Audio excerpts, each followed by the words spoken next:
Assalamualaikum sahabat iman yang mengharap ridho Allah Subhanahu wa Ta'ala.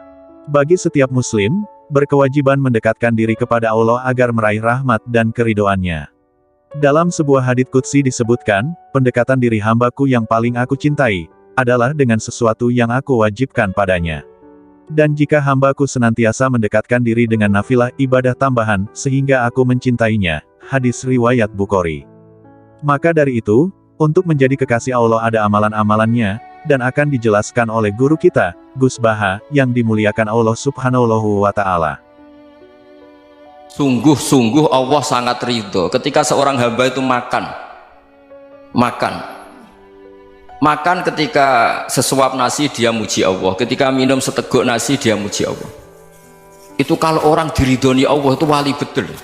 Itu untuk jadi wali itu gampang, kamu makan ridho, kamu nginjak buminya Allah ridho seneng, kamu hidup keseharian aman seneng. Nah ini supaya sampean kita semua ngaji betapa panduan Rasulullah untuk menggapai ridho Allah itu banyak yang keseharian sekali. Saking kesehariannya banyak dalam hadis dan itu sahih. Nabi menyebut hal-hal yang keseharian. Hatta ma tas'alu fi imra'atika, kamu punya uang kemudian istri kamu bisa makan, itu ibadah. Bahkan sebagian ibadah itu dicontohkan Nabi yang akhirnya diprotes sahabat, yaitu wa fi buti ahadikum sedekah, kamu menggauli istri kamu itu ya sedekah. Sampai sahabat bilang, yang benar ya Rasulullah, ayati ahaduna syahwatahu wa huwa lahu ajrun, masa urusan biologis, urusan syahwat kemudian dia dapat pahala. Nabi menjawab, alaysa lawada'aha fi haramin akana alaihi wisrun, bagaimana kalau dia meletakkan ke yang tidak benar, itu kan dosa. Nah, hal-hal seperti ini yang saya ingin teman-teman semua, saya juga agak ingin ngaji demi Anda, juga agak ingin. Itu dosa sekali ngaji kok pesanan kelompok tertentu itu nggak boleh. Islam itu untuk semua, jadi ya cuma karena di depan saya jenengan ya seakan-akan jenengan korbannya. Itu ada ilmunya dalam usul fikih itu. Jadi orang itu harus ngaji usul fikih. Nama yang disebut, mungkin Mas Sufyan masih ingat zaman ngaji usul fikih, nama yang disebut itu tidak jaminan sebagai prioritas perintah. Jadi misalnya gini, kebetulan yang di depan Nabi itu Abu Dzar, Nabi ya bilang, ya Abu Dzarin ini uhibbuka misalnya, atau ya Mu'ad ini uhibbuka, atau ya Abu Hurairah ini uhibbuka misalnya. Banyaklah riwayat yang Nabi nyebut ya Abu Dzarin, ya Mu'ad, ya Abu Hurairah. Kemudian misalnya Nabi meneruskan khitab, ini uhibbuka, saya mencintai kamu, fakul dubur sholatin, atau sebagian riwayat disebut fala tada'anna dubura kulli sholatin Allahumma inni ala dzikrika wa syukrika wa husni ibadatik. Saya mencintai kamu, siapa saja, Mu'ad bisa, Abu Dzar bisa, siapa, saya mencintai kamu, mohon kalau habis sholat kamu jangan lupa wiridan Allahumma inni ala dzikrika wa syukrika wa husni ibadatik. Ya Allah, tolong kami permudah supaya mudah ingat engkau. Anda tidak bisa mentang-mentang, wong nama saya Parmin, nama saya Purnomo, itu yang diperintahkan Mu'ad misalnya. Jadi yang disebut satu, tapi khitab itu untuk siapa saja.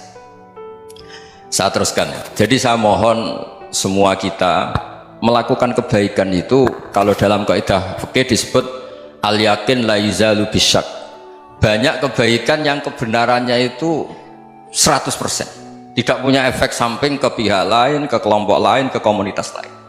Yaitu tadi misalnya Anda makan dan itu murah sekali, hanya butuh satu piring, setiap punyaan kamu muji Allah, setiap minum kamu muji Allah. Itu redaksinya Rasulullah SAW disebut Allah sangat ridho ketika seorang hamba makan kemudian dia memuji Allah, atau minum kemudian dia muji Allah. Logikanya gampang, negara seperti ini yang kamu harapkan bentuknya kayak apa, mertua, ipar, komunitas, tetangga, itu nyata terjadi itu kan belum pasti. Sementara yang mesti terjadi adalah kamu butuh makan, kalau tidak mati, butuh minum, kalau tidak mati, butuh bumi yang nyaman ditempati, kalau tidak kita juga mati. Sebab itu Allah kalau menyebut nikmatnya itu hal-hal yang keseharian. Alladzi at'amahum min ju'. Allah itu siapa? Allah itu yang menciptakan kamu bisa makan, tidak berlebihan. Allah itu yang menciptakan kondisi sosial itu ideal. Zaman Nabi itu ya ada orang munafik, orang-orang pilihan Allah itu juga diuji orang sekelilingnya yang macam-macam. Semua diuji sesuai konteks zaman dan waktu. Nah, Tapi ada ibadah-ibadah yang selalu disarankan Nabi. Sampai Nabi itu pernah ditanya, ayul Islam ya khairun ya Rasulullah, Islam terbaik itu gimana? Jawaban Nabi itu unik, it'amut to'am, Islam terbaik itu ya makan-makan, jangan santai-santai. Ketika Allah menyebut beberapa kebaikan, falak tahamal aqobah, wa ma adrokan apa?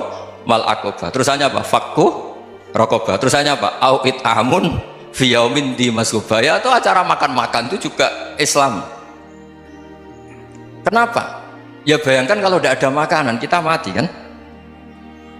Kondisi sosial tidak ideal tuh Anda masih gak apa-apa. Tapi kalau Anda tidak makan, Anda tidak minum, kamu punya istri cerewet masih bisa hidup, punya mertua cerewet masih bisa hidup. Tapi kalau tidak makan bisa mati. Berarti penting mana istri sama makan? Penting mana? Makan. Semoga istri Anda dengar, nanti kamu disuruh makan tapi pulang deh. Itu kalau dibahasakan makan masih memahami. Penting mana nasi satu piring dengan istri?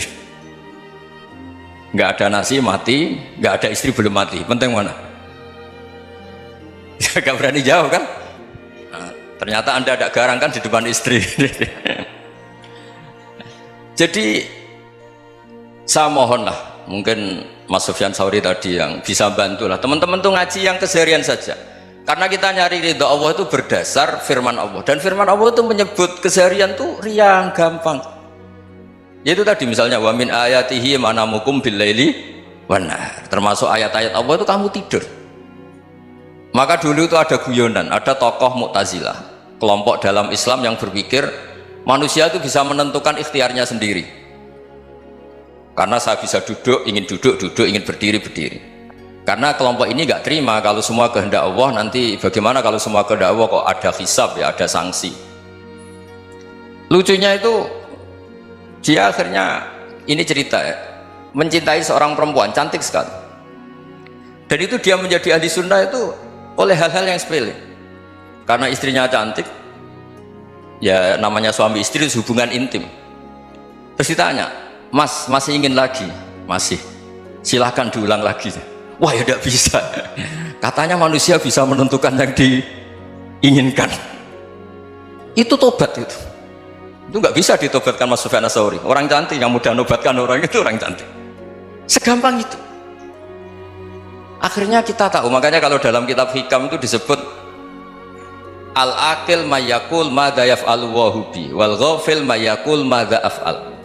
Orang yang punya akal karena sadar ini wilayah Allah, semua milik Tuhan. Itu dia tiap hari berpikir, besok Allah akan melakukan apa terhadap dunia ini. Kamu merencanakan sesuatu, mau plesir ternyata gempa, mau wisata ke Rusia ternyata perang. Kamu tidak pernah tahu apa yang akan terjadi besok. Wa ma tadri nafsum madza taksibu ghadan. Tapi anda semua kita ini sering punya jadwal permanen. Makanya saya kalau diundang siapa saja, bisa takdir. Yang jelas Gus ini acara penting. Ya masih acara penting, nak pangeran ngersakno piye? Kowe ape dadi pangeran? Kamu kok mau jadi Tuhan? Itu kadang ya kiai penting ke acara ini, jenengan harus memastikan bisa. Loh, kamu itu yang ngajarin tauhid, sesuatu itu biadillah, kok bilang-bilang apa pasti. Kalau maksa terus tak tobatkan loh, kamu kata saya itu. Ya kalau gitu Gus bilang insya Allah. Wah itu hati saya, fisik saya, roh saya sudah bilang insya Allah. Tidak usah kamu latih kata saya. Nah hal-hal tauhid keseharian itu gampang sebetulnya. Wal ghafil yaqulu madza af'al. Tapi orang yang lupa Allah, dia setiap hari bilang besok apa, kita bisa melakukan apa. Seakan-akan dia itu aktor, dia penting, dia subjek permanen, dia. Padahal kita ini hanya objek kehendak Allah Subhanahu wa taala. Karena kita yakin sesuatu yang terjadi di alam raya ini kita tidak bisa apa-apa. Makanya saya sering ngaji, sering bilang saya, ketika Anda mensifati Allah, dia yang menghidupkan. Sudah itu tanamkan, sehingga ketika kita mati santai saja. Kenapa santai? Allah punya cara menghidupkan kita. Zaman kita hidup juga gak tahu caranya ngelola jantung, ngelola paru-paru. Kamu juga gak tahu ngelola oksigen yang tidak beracun, tidak mengandung polusi. Tahu-tahu hidup. Gak ingin tua ya tahu-tahu tua, gak ingin mati tahu-tahu mati. Selama ini kita hidup juga gak tahu apa sebetulnya. Hanya gaya tok, punya jadwal, punya planning. Kalau kamu bisa menentukan pilihan Anda, pasti Anda istrinya cantik, 4 neriman semua, kona'ah semua. Nyatanya enggak kan? Ada 1 jelek, cerewet. Oh itu kan, nyatanya enggak bisa apa-apa Anda kan? Dan kamu bawa mati lagi. Itu kan, Istri Anda juga gitu, punya keinginan punya suami yang ganteng, yang jabat, yang riman, yang enggak poligami. Ya tidak kesampaian juga. Kalau kita ngitung tingkat kegagalan kita itu gagal terus. Ya kan? Nah, terus ingat Allah, madza yaf'alu Allahu bi. Orang yang punya akal selalu berpikir Allah itu menghendaki apa terhadap saya. Dong sama-sama orang melihat orang yang serius, itu kata Anda itu pemikir berat, serius, senang punya tokoh yang merengut karena kamu anggap serius. Tapi sebagian orang anggap orang yang serius itu wong merengut, wong masam, wong muka kok ditekuk.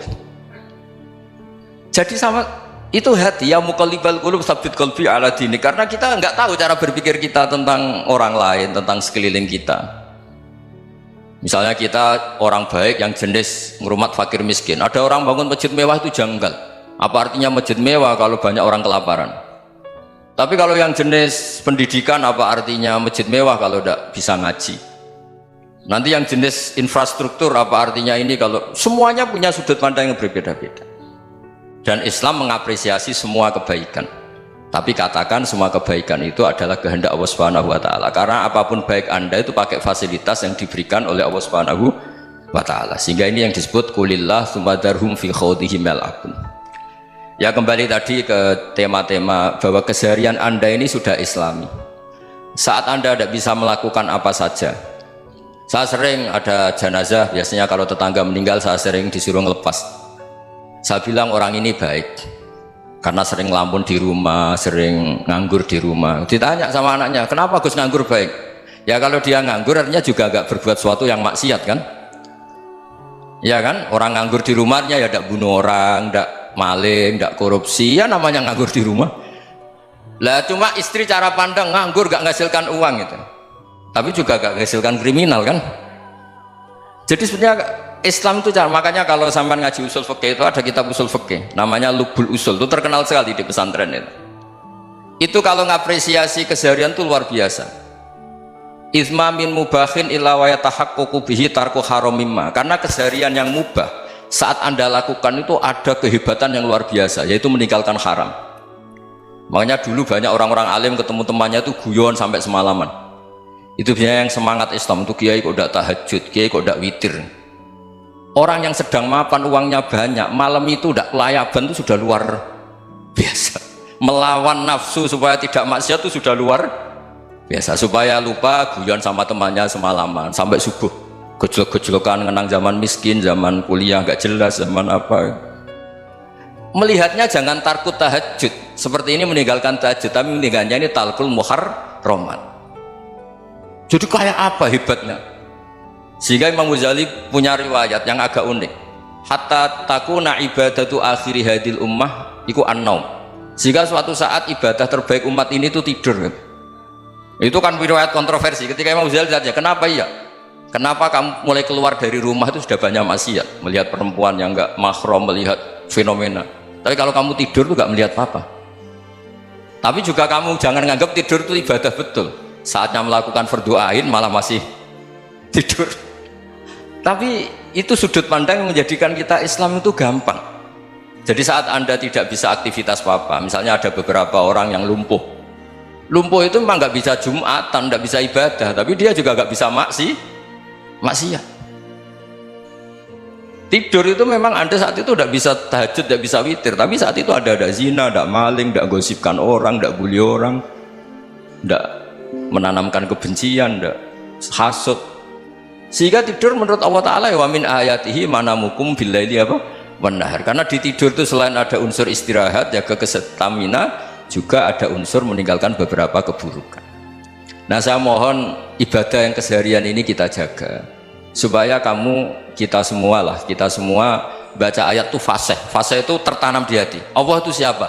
Alladzi at'amahum min ju'i wa amanahum min khauf. Dan Allah kalau cerita di Quran itu anna sababnal ma'a sabba thumma syaqaqnal ardha wa syaqqa fa'ambatna fiha habba wa inaba wa qadba wa zaituna wa nakhla wa hada'iqa hulba. Kamu tahu saya ini siapa, kata Allah.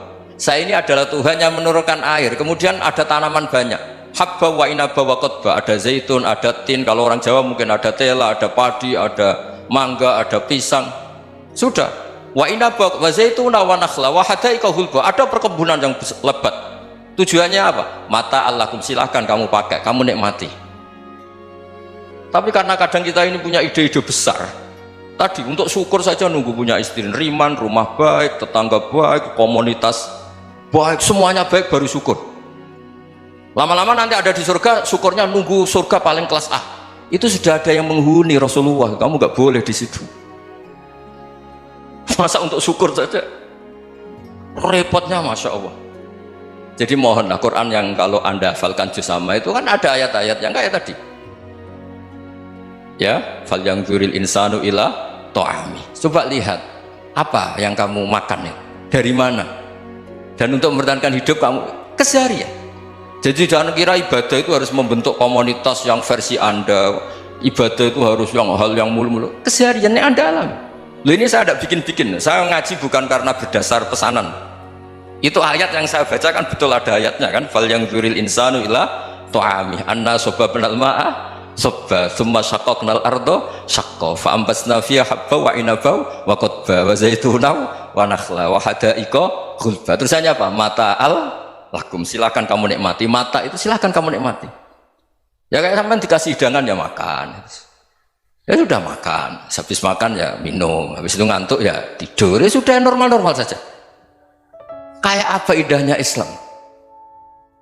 Tapi anda mencari Islam yang gimana lagi? Nah itu yang diajarkan guru-guru kita, diajarkan sanad kita sampai Wali Songo, sampai Rasulullah SAW. Bahwa pada akhirnya ada jihad, ada perang. Itu dulu memang perang, bukan membunuh, beda. Dulu kita dijajah Belanda ya perang, dan itu normal karena kita dijajah. Jadi ketika orang lain ingin baik sama kita, wa in ahadum minal musyrikin astajaruka ya fajirhu hatta yasma'a kalam Allah. Kalau mereka ingin baik ya kita baik. Makanya ada istilah musta'man, mu'ahad. Kalau mereka ingin damai, berdampingan dengan kemajmukan ya itu yang lebih baik. Karena memang Islam menghormati proses perdamaian. Wa in janahu nawa lisalmi ya fajnah lah. Kalau ingin damai ya kita harus damai. Alhamdulillah sahabat iman yang mengharap ridho Allah Subhanahu wa Ta'ala, bagaimana telah kita dengar tausiah dari guru kita, Gus Baha yang dimuliakan Allah Subhanahu wa Ta'ala. Maka berusahalah untuk terus mensyukuri nikmat-nikmat Allah, dan bagaimana kita beraktivitas dalam kehidupan keseharian kita niatkan ibadah. Karena Allah sangatlah ridho terhadap hambanya yang selalu bersyukur.